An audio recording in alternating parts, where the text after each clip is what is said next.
Aimez-vous les uns les autres. Comme je vous ai aimé. Alléluia.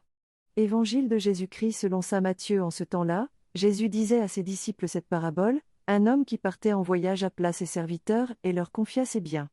À l'un il remit une somme de 5 talents, à un autre 2 talents, au troisième un seul talent, à chacun selon ses capacités. Puis il partit.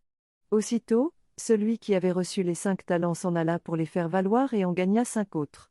De même, celui qui avait reçu 2 talents en gagna 2 autres. Mais celui qui n'en avait reçu qu'un alla creuser la terre et cacha l'argent de son maître.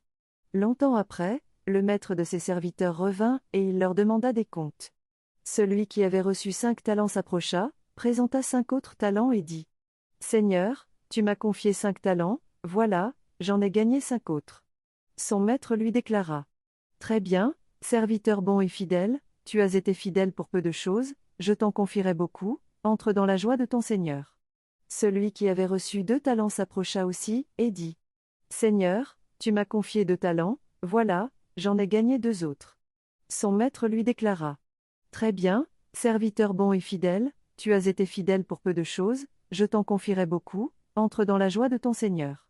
Celui qui avait reçu un seul talent s'approcha aussi et dit: Seigneur, je savais que tu es un homme dur, tu moissonnes là où tu n'as pas semé, tu ramasses là où tu n'as pas répandu le grain.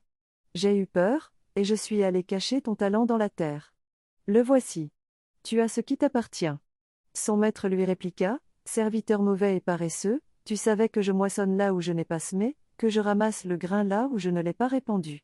Alors, il fallait placer mon argent à la banque. Et, à mon retour, je l'aurai retrouvé avec les intérêts. Enlevez-lui donc son talent et donnez-le à celui qui en a 10. Car à celui qui a, on donnera encore, et il sera dans l'abondance. Mais celui qui n'a rien se verra enlever même ce qu'il a. Quant à ce serviteur bon à rien, jetez-le dans les ténèbres extérieures. Là, il y aura des pleurs et des grincements de dents. Acclamons la parole de Dieu.